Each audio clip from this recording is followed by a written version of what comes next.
ஸ்வேதா மகிழினி வீட்டுக்கு போய் நான் கிஃப்டா கொடுத்த பொம்மையை பார்த்துட்டு வந்துட்டு தான் மகிழினி சொன்னாலே.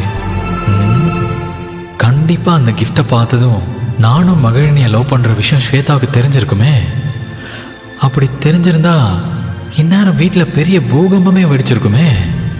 ஆனா ஒண்ணுமே நடக்காத மாதிரி அமைதியா இருக்கு. நான் வரதுக்கு முன்னாடி ஸ்வேதா வீட்டுக்கு வந்துட்டாலே. ஒருவேளை ஸ்வேதா இதை பத்தி அம்மாட்ட பேசலையோ? என்ன நடந்திருக்கும்? ஒண்ணுமே புரியலையே.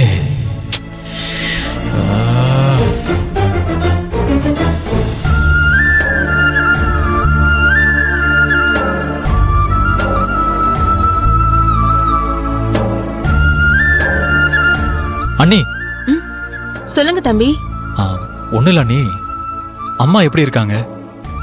அம்மா நார்மலா தானே இருக்காங்க? என்ன தம்பி, இந்த வீட்ல நீங்க தானே டாக்டர். அத்தை நார்மலா இருக்காங்களா இல்லையான்னு நீங்க தானே செக் பண்ணி சொல்லணும். ஏன் தம்பி கேக்குறீங்க? ஏதோ டென்ஷனா இருக்கிற மாதிரி இருக்கு. அதெல்லாம் ஒண்ணு இல்ல அண்ணி, நான் நல்லா தான் இருக்கேன். நீங்க போங்க.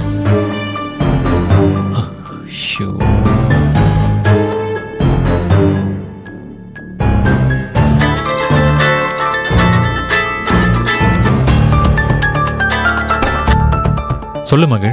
நான் என்ன சொல்றது ஆதி? நீ அம்மா கிட்ட சொல்லிட்டியா இல்லையா? இன்னும் சொல்லல மகள். என்ன ஆதி இப்படி சாதாரணமா சொல்ற? இந்நேரம் ஸ்வேதா நம்ம லவ்வ பத்தி உங்க அம்மா கிட்ட சொல்லிருப்பா. அவ சொல்றதுக்கு முன்னாடி நம்மள பத்தி சொல்லிடுன்னு தானே சொன்ன. ஏன் சொல்லாம இருக்க ஆதி? இல்ல மகள், ஸ்வேதா நம்மள பத்தி அம்மா கிட்ட சொன்னாலா இல்லையான்னு தெரியல. இங்க எந்த பிரச்சனையும் இல்லாம வீடே ரொம்ப அமைதியா இருக்கு. வீடு அமைதியா இருக்குனா ஸ்வேதா இன்னும் உங்க அம்மா கிட்ட பேசிருக்க மாட்டா. அதனால உடனே போய் அம்மா கிட்ட பேசு. எப்படியாவது நம்ம லவ் பண்ற விஷயத்தை அவங்க கிட்ட சொல்லு. சரி மகள், நானும் இன்னைக்கு சொல்ற முடிவோட தான் இருக்கேன். நீ ஒரு 15 minutes வெயிட் பண்ணு, நான் பேசிட்டு உனக்கு குட் நியூஸ் சொல்றேன். சரி ஆதி.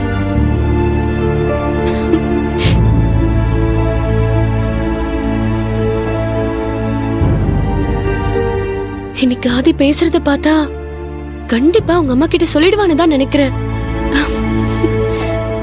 எப்படியோ அவங்க அம்மா என்ன சம்மதிச்சு ஏத்துக்கிட்டா எவ்வளவு நல்லா இருக்கும். இன்னையோட என் பயம் மனக்குழப்பம் எல்லாமே தீந்துரும். அது மட்டும் நடந்துட்டா லைஃப்ல எனக்கு அதை தவிர வேற எதுவுமே தேவையில்லை. அப்பா சீக்கிரம் சொல்லிடுறா.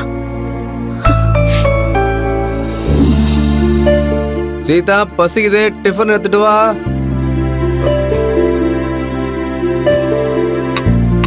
ஏங்க அவசரப்படுறீங்க? எல்லாரும் வரட்டுமே. ஏன் எல்லாரும் வர்றதுக்கு முன்னாடி எனக்கு பசி கூடாதா? வேலை வெட்டி இல்லாம சும்மா இருந்தா பசிக்காம இருக்குமா? பசிக்கும், அது பாட்டுக்கு பசிக்கும். போ போ போய் எத்துன்னு வா. Hello all my dear family members, எனக்கு பசிக்குது, நான் சாப்பிட போறேன். கோச்சிக்காதீங்க, தப்பா எடுத்துக்காதீங்க. வா வா வா, சீக்கிரம் வாங்க போய் சாப்பிடலாம். என்ன அது? ஒன்று மட்டும் வை.